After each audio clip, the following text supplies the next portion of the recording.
Bon, eh bien voilà, session de pêche terminée avec ce qu'on appelle un chven ici. Certains l'appellent un dard, ça faisait bien les 40 cm. Combat sympa. Dommage, j'aurais aimé filmer au moment où c'était en direct. Mais il a fallu allumer la caméra, avoir le poisson au bout du fil. Vu son poids quand même, ça tirait bien. Bon, je vais vous expliquer surtout un peu la Tenkara, voilà. C'est une canne, vraiment, je ne me passerai plus du tout aujourd'hui. C'est livré d'ailleurs avec son emballage, super. Et voilà, vous la connaissez parce que vous m'avez vu déjà pêcher avec. C'est une canne qui fait quoi là, 40 cm. quand c'est plié. Ça se met facilement même dans le gilet, hein. Ça pèse dans les à peine 70 grammes. Alors c'est vraiment super.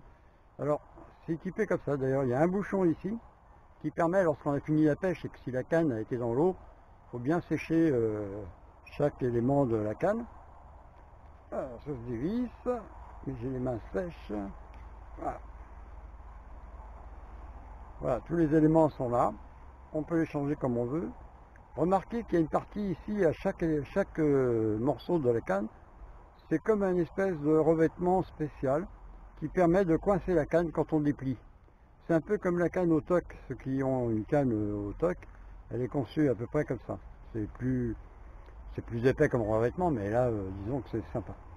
Alors, il y a un petit bouchon pour fermer le tout, ne jamais le perdre. Voilà. Et la canne est composée, alors, un sion extrêmement fin, très très souple. Je conseille, alors lorsqu'on attache le fil de pêche, surtout de laisser le sion à l'intérieur. C'est doté d'une petite chaussette, comme ça avec un petit nœud, qu'on fait quand-même d'ailleurs au départ, qui permet d'attacher la ligne. Voilà le principe. Alors le sion, sa résistance est que lorsqu'il est déplié. La canne, il faut qu'elle soit entièrement dépliée. Alors ça se déplie bien sûr tout doucement comme ça.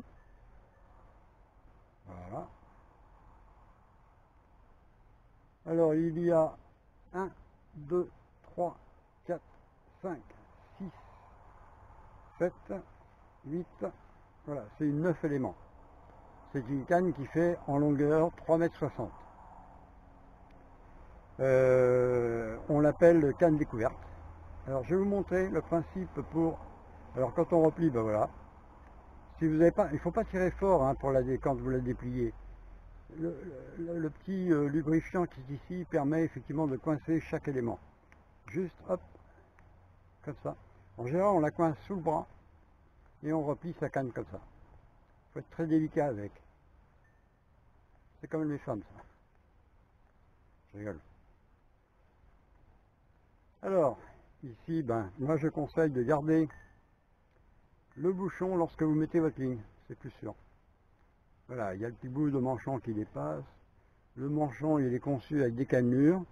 La cannelure, vous la mettez là à l'endroit où il y a le fil. Tac, emboîté. Alors, je conseille d'acheter des bobines comme ça. Ça se trouve sur les sites internet. Moi, je travaille avec une tresse comme ça, qui est pareil, c'est la tresse 100 carats, qui est au départ montée avec un petit fil noir spécial pour attacher au bout du petit manchon. Vous faites simplement ici le nœud coulant. Vous passez ici et vous tirez simplement. Voilà. Il faut trouver le bon bout, moi, parce que c'est une des... Voilà. On serre et on ramène sa boucle près du nœud. Voilà. C'est prêt à pêcher. Pour desserrer, c'est facile, vous tirez. Et voilà, c'est défait. Alors la ligne, vous l'avez vu, elle est montée. J'ai monté plusieurs fois la canne. Regardez sur des tutos précédents, vous allez voir comment ça se déplie. Voilà. Soyez équipés, n'hésitez pas. J'en ai peut-être un peu de trop, mais moi j'aime bien avoir tout sous la main. J'ai ma petite cloche. Ce qui est sympa, c'est d'avoir effectivement tous ces crochets avec les ciseaux, la pince sous la main. Ici, c'est un petit support pour tenir la canne. Je coince le sion dedans. Enfin, pas le sion, la partie un peu moins fine, disons plus fine de la canne. J'emboîte ici. Ça me permet de tenir la canne quand je suis au milieu de l'eau, même au bord, lorsque je veux changer de mouche. Voilà, il y a un petit câble extensible. Toc, on emboîte. Et c'est super pratique.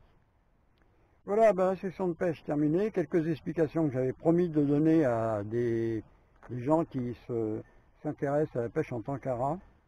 Moi, je fabrique mes mouches, alors c'est sûr que ça me revient moins cher. Et puis, c'est sympa de pêcher avec ses propres réalisations. Voilà. Donc, je vous souhaite à tous une bonne soirée et à plus. Je vais éteindre la caméra, je vais essayer.